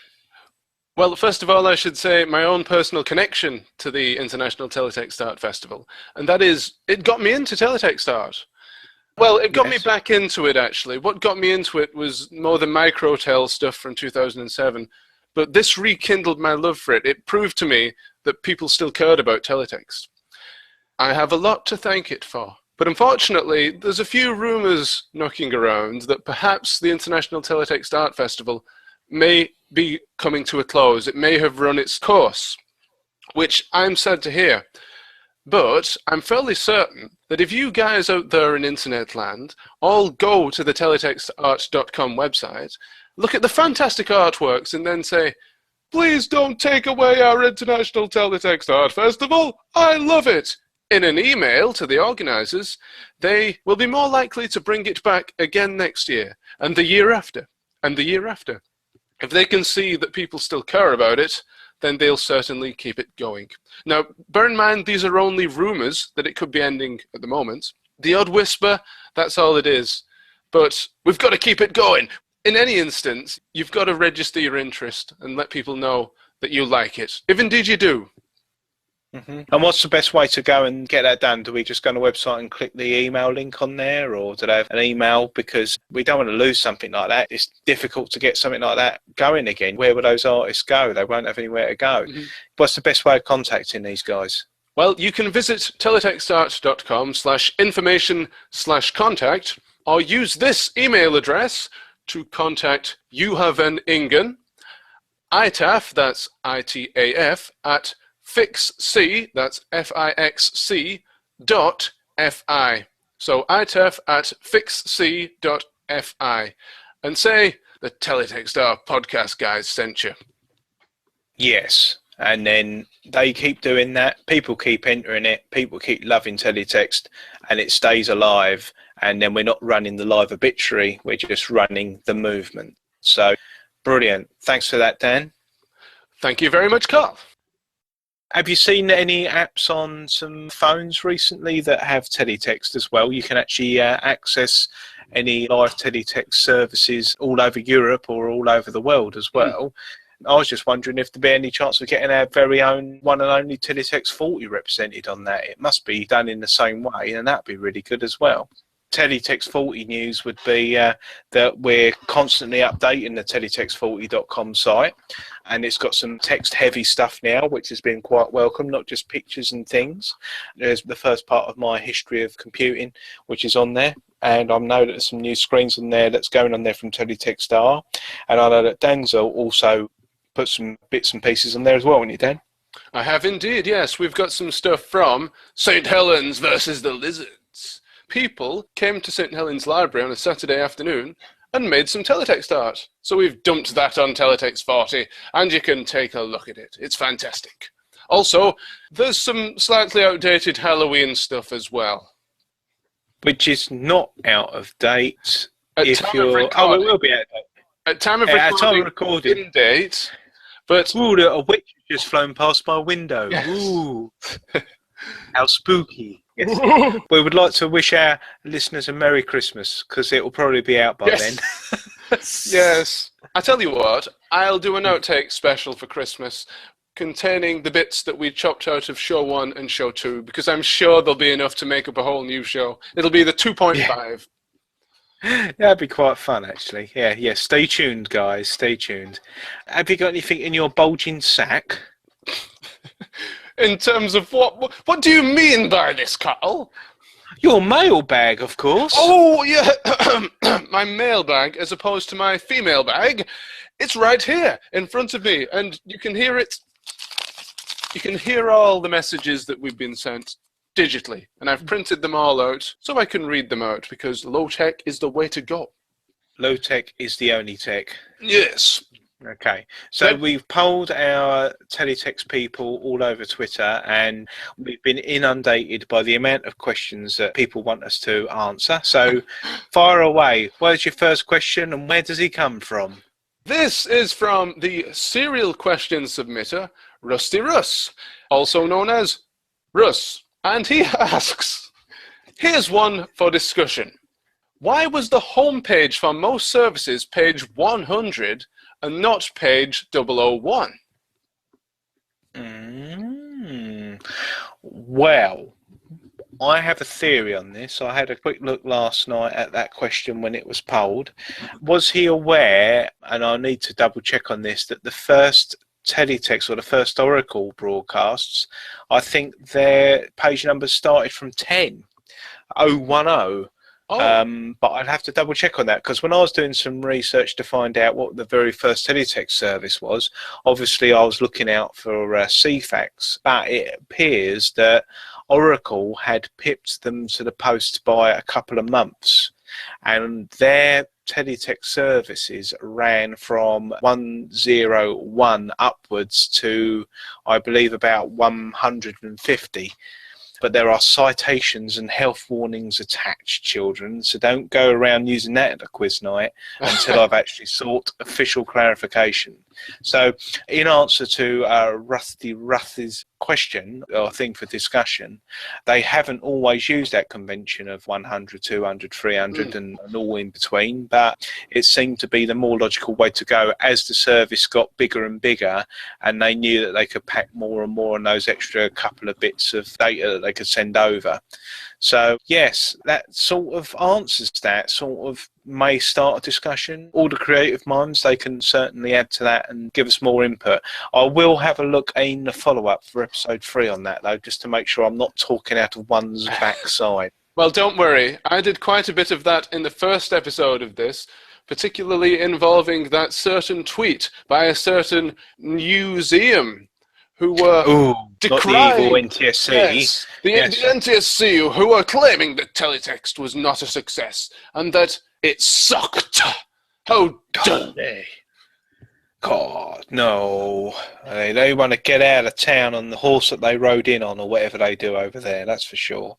So, yeah, so it turns out that we thought it was a hoax, and then it turns out it wasn't a hoax. They actually genuinely believe that the internet came out before Ceefax and it was a futile attempt in replacing the internet, which I find appalling, really. We did try and get in touch with, there was a lady that tweeted going, they're still talking about it. We tried to find that lady to say, what do you mean we're still talking about it? Please elaborate. Would you like to come on the show and talk about it more?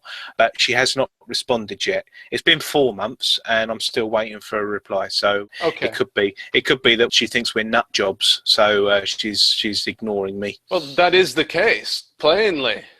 Absolutely. Teletext nut jobs. We are nut jobs. Teletext are nut jobs. So Russ, a serious answer to your question. I have come across the answer to this at some point in the past. However, I've forgotten it because I can't remember everything about teletext. But somebody I was speaking to did offer an actual reason. However, if Carl's theory is true, that before the actual standards were, well, standardized in the 70s, then there must be a reason. There must be a reason. I'm going to bang this in. Hold on. Oracle. Well, I've never actually seen any pictures of any service with a number less than 100, and the ones that I have all been fake from people who don't know that the teletext numbers go from 100 to 899. Because if you scroll up to 900 on some TVs, it goes back right to 100. Yes, or 199 as well. Yeah, you put in 999, it goes 199. Yeah, so hold on. I'm not... Please bear with us 1 second, because Carl is currently looking up the answer to Russ's question.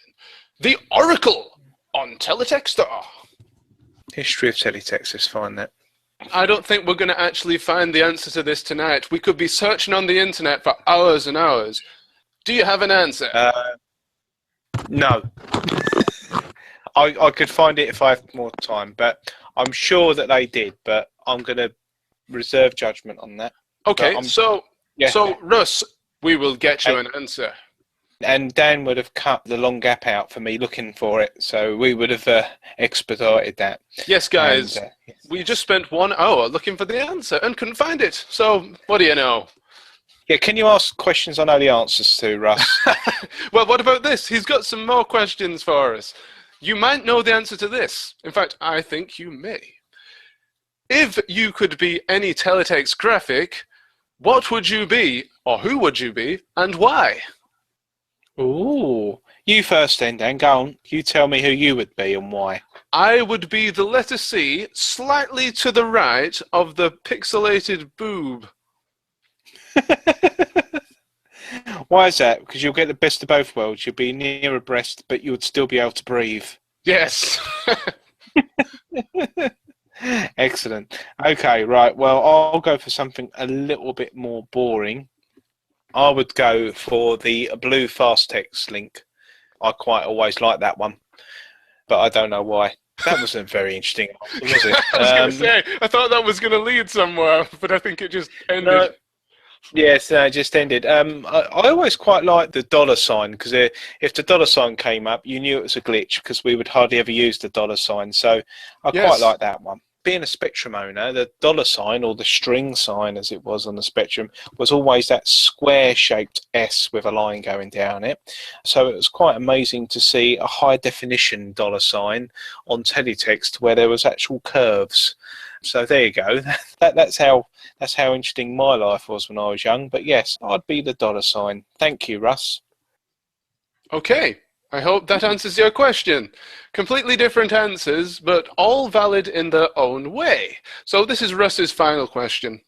And only 3 questions. Well, yes, we've only had 3. We didn't give him enough time, did we? We didn't give him enough time this time. No, guys, please submit questions. We may have actually been asked more on the Teletext group, but it was so long ago we missed them. But please do bring it to our attention if we did, because we will gladly answer them on the next edition of the podcast. So here is Russ's final question for this edition of Teletext Art. And here it is. If Bambaboozler Foretell the dog, Barney from Barney's Bunch, and Turner the worm were in a fight, who would win? Well, Turner the worm hasn't got any fists. Good point. He would only win by actually just running away, which is what Turner the worm does. He does turn away. Yes. So, yes, it's that. Who else was there? Barney the thingy? Barney from Barney's Bunch, which was a badger, Foretell the dog, and Bambaboozler. Well, Bambaboozler wouldn't want to hit an animal. He wouldn't do it. He's just too nice. He just wouldn't do that. He would look at animals and not want to hurt them. So he wouldn't win either. I reckon that would leave it between the dog and the badger. The dog hasn't got fists either, so he couldn't have a fight. But the badger... Neither has the badger. No, but the badger would give them all TB and kill them all off. So the badger would win. There you go. Carl, you pretty much said my answer. I was going to say the badger is obviously rabid, so it would just bite them and kill them all and win. Ah, well, great minds and all that, mate. Oh, wow, that's brilliant. I'm sure Simon Hardiman, creator of Barney's Bunch, is very, very offended right now. What, that his badger might have TB? That it might have anything resembling a disease. He's got to look on the bright side. It's not going to get shot, so it'd be quite handy. But, wow, yeah. So that's quite a deep question, actually, out of all those who would win a fight. And we've answered it, and I believe that is a definitive answer. So, yes. Yeah. Unless we do find out that, Bambaboozler works at the BBC and he was a bit of a pet beater, I can't revise my answer. So, yeah. Any more questions from anywhere else? Well, probably, but I don't have them written down here, unfortunately. Well, I don't have any questions from other people, but I have statements from other people. And I know that Mr. Biffo said thank you personally to me for buying one of his Digitizer 2000 T-shirts. Oh, cool. Yes, if anyone buys a T-shirt from him off his Digitizer 2000 site, they get a little portrait, or not a portrait because he doesn't know what you look like, obviously, but it's like a doodling or a musing. And I've noticed that on the group where people have posted their pictures of their envelopes that have been posted back, they've all had different pictures, so they're well worth keeping hold of. That's marvellous. We need to get him on the show. We need to get him to record us a jingle. Mr. Rose, come on. I've given you 16 quid or whatever. Come on, do it. 16 do it. quid? Say something. Well, at 16, it was like 12 for the shirt. The rest was postage and packaging. I did comment. I said in those comments that it says any additional comments. I thought, £4 for a shirt? You must be joking. Oh, go on then. It is you. That's what I put. Yes, it's for a good cause. It's for the rejuvenation of an old classic, Digitizer. Absolutely. In the form of Digitizer 2000, the new website hosted by Mr. Biffo. And fantastic it is too. Please go and visit it and leave your comments and donate your cash to his Patreon. Also buy t-shirts and give him money. Donate money. Money, money, money. I'm turning into one of those YouTubers, aren't I? Please like, rate, comment and subscribe and give me money. Money. Yes, comments are more important than food. Yeah. Teletext is more important than food. Teletext is food. It's food for the mind and exercise for the fingers. Indeed. Right. Now, there's a phrase. Excellent. Yes. Because anybody who's joining the Teletext group, I'm ever so sorry. I'm running out of personal greetings for you. So I shall use things like that. Welcome to the exercise of the mind and the fingers and things like that. So if anyone's got any other ideas of how I can greet people and welcome them onto the site, be my guest and do help. That'd be really cool. Okay, thank you for that. Please do visit the Teletext Facebook group and hashtag Teletext on Twitter. You can catch up with the conversation of Teletext. Thank you. And speaking of Twitter, we have, it is standing in for the Facebook poll of the podcast, hashtag TeletextMovies. TeletextMovies, what have you had? Teletext movies. Yes, well, I'm going to kick you off with a few, but we want you guys out there to suggest some. Please tweet to us your own Teletext movies. Here are some examples. The Magenta Panther,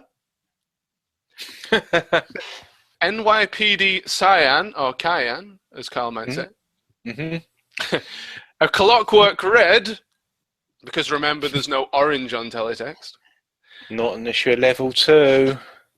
Screw level 2. Still can't beat Bamboozler at the end of level 1. Anyway, 6 degrees of separated graphics.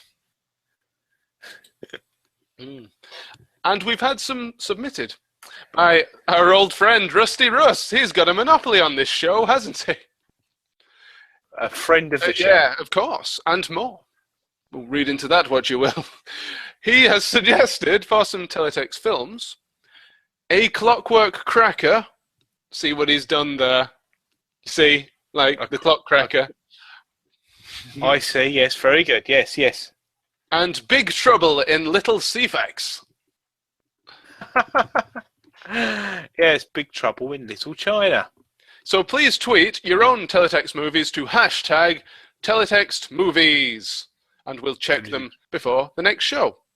And while we're on this subject, you've been hearing throughout this show some Teletext facts. So please do keep texting us, twittering us, your Teletext facts, hashtag Teletext facts. The only stipulation of these is that they have to be made up. If they're real Teletext facts, then we'll come round your house and give you one of those exploding magazines. Those ephemeral, exploding Teletext magazines. Or we'll just talk about you for a little bit. I think someone did take them quite seriously on Twitter. I can't remember who it was, but it said, really?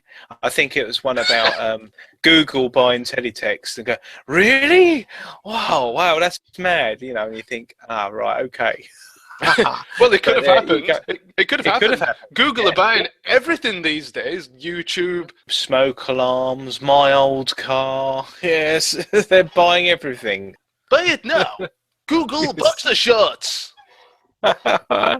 Yes, by Google Moogles. Speaking of which, we are looking for a podcast sponsor. So if anybody is interested in stumping up the 50 pence and a pickled egg that it would take for us to stop broadcasting, go ahead and do it, and we'll say something nice about you and spend your money. But short of that, we don't really need your money. We'll chanter on for nothing. But if you do want to, we'll do it. T-shirt or something, that'd be fine. Because our sponsorship deal with Gherkins Merkins ran out last month. We need more sponsors. That's the only reason we've done another podcast, is to try and drop up a bit of trade. So we can buy some food. Yes, I'm fed up with gherkins, truth be told. And there you go. They're never going to sponsor us again. What have you done, Carl? What have you done? I'm hoping one of the big confectioners might get in touch with us. I don't know who yet. Ooh. You hear that? That's my stomach. It's never going to be satisfied, unfortunately, with the sweet gherkins again. We'll have to find something else, that's for sure. Ah, excellent.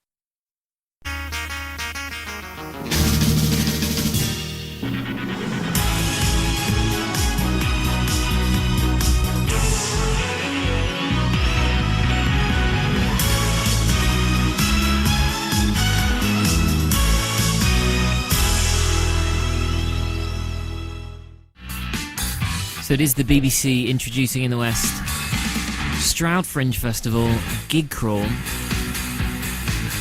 Get in touch with us on social media at BBC Intro West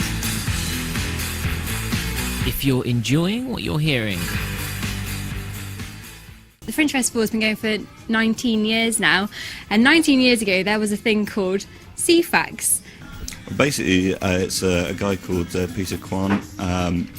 He used to work for a company that did all the software for Ceefax, Teletext and various other TV channels all over the world. And basically he thought, do you know what, I know how to do it, so I'm just going to get a load of Raspberry Pis, those little computer things, program them in, make them connectable to broadband so that I can update them and do downloads onto them. Get a load of analogue TVs, because it won't work on digital TVs, put them in various places around the town, and have loads of pages all about the Fringe, what's on, little facts behind it, local news, weather reports, football scores. It's just crazy. That's Simon. He runs the Trading Post in Stroud. Have we covered everything or are we still to cover some bits or bobs? Do you have anything else, Mr. Yak?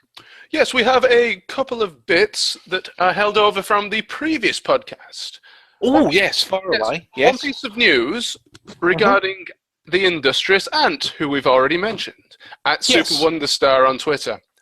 He has released his archive of Channel 4 Teletext's final day, including a full edition of Paul Rose's Turn of the Worm. You know, he who would lose in a fight to all those other Teletext characters. Because he's got no fists. Yes. Yeah, well, none of those characters have fists apart from Bamba.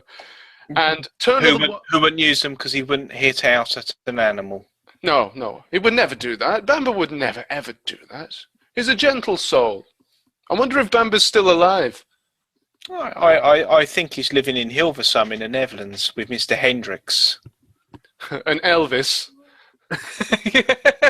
Elvis, and Michael Jackson. Yes. Yeah, and Jim Morrison. Yes, Turn of the Worm versus Emperor Lug is complete and available to view online now. A full Mr. Biffo Teletext cartoon. So go and look it up on YouTube. Brilliant. I think I'll check that out. I think we'll have that in the old links directory at the bottom of this video. And finally for today, we have Days of Teletext Past.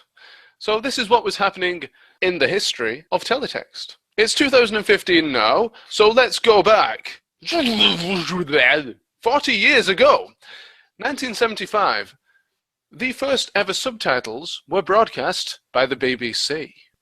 At this point, Ceefax had a whopping 30 pages. 30. Read it and weep, fat boys. Yeah, read that and weep, Oracle. With your 30 guinea holidays. Yeah. Your 10-shilling holidays. So, 30 years ago, in 1985, Teletext TV ownership reaches 2 million. I don't know if that's in the UK or worldwide. That'd be in the UK, and I bet most of them be on 22-inch bushes. Yes. By the way, if anybody has a 22-inch bush, please contact the people who code those Teletext porn pages. 10 years ago, in 2005, John Earls, the writer of the renowned Planet Sound, leaves Teletext Limited. Oh, sad one. A sad one, though. That's a sad one. Yep. And that was Days of Teletext Past. John Earls is actually on Twitter, if you want to go and look him up. So do a search, because occasionally he talks about Teletext. Oh, that's good. Maybe one day we could get him to talk about Teletext here on the Teletext Podcast. I'm sure that will happen. That will indeed happen, because there will be many, many, many more episodes of this Teletext podcast to come, with many, many, many more voices. Quite who they'll be, you'll have to just tune in and see. I like that. I like that prose, because it poses some close. I know you'll have to cut that as well. No, keep it in. The pros on which to close. The pros on which to close. You cannot put out with a hose. It's on fire, basically. We're on fire, baby. Yeah, man. Yeah, so if you've got to the end of this Teletext podcast, we're looking for more people to join the Teletext movement, to share their memories, share any bits and bobs that they've got about Teletext and the medium, and any other things that are related to its culture. And if you like what we do, you might like other things that we do. You've got Harry at Retro and Lim. You've got us at the RVG podcast as well. It would be really good to check that out as well. But thank you all very, very, very, very much for listening to our second ever Teletext podcast. You are now at the index page, and the next page is the clock cracker.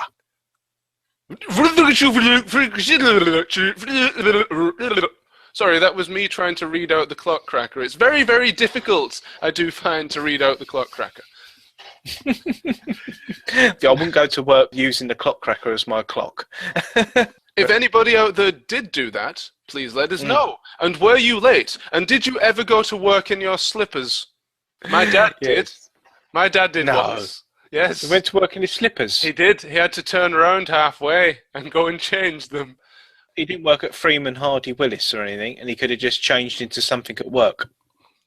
Ah, no, he didn't. He worked at a bakery. So I guess it was quite important to have steel toe cap shoes. Oh, he didn't have a pair of loafers then? Oh, fantastic. Oh, nothing is going to top that. Oh, wait, hold on a minute. We do have something to close us out that will top that. Yes. It's a track, a music track by Drew Worthley, and it's entitled Entropic Heart. All I'm going to say is just listen to the words. Is this the first song to mention Bamba Boozler? And you can visit Drew's website at drewworthley.co.uk to hear more of his music. Take it away, Drew. Go on, Drew. Take it away. Yeah, go!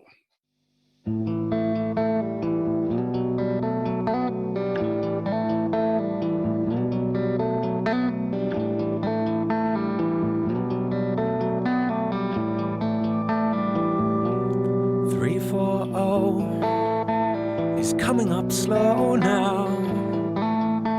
The numbers are scrolling and tumbling round in their black surround as I wonder how many wickets are down and laid back home. Awake in the steel glow.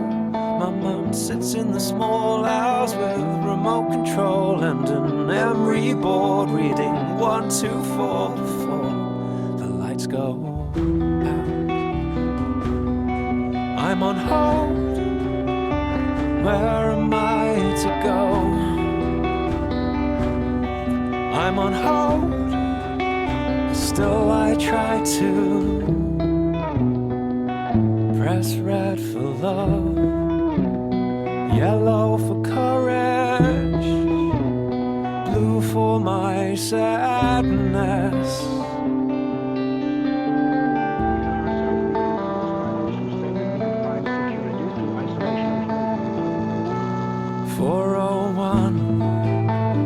Promising sunshine, but these cathode rays won't brighten my mind, so I'll step outside, set the pixels aside, leave Bamba behind.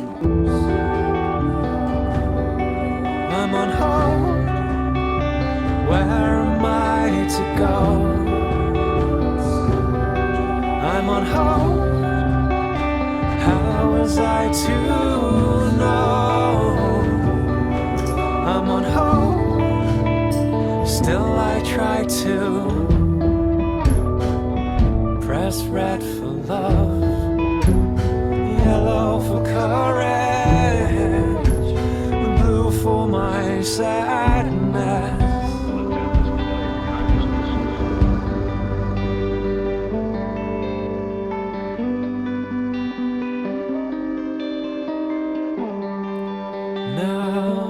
Test card's torn, my signal's on the wane, transmission shut down means I'll never go back again.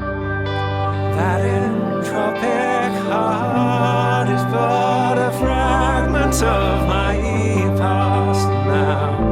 Manhattan dreams are broadcast live. Manhattan dreams light up my sky.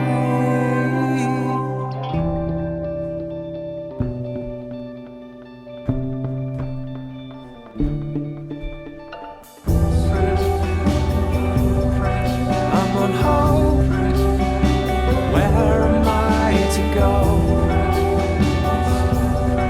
I'm on hold, how was I to know? I'm on hold, still I try to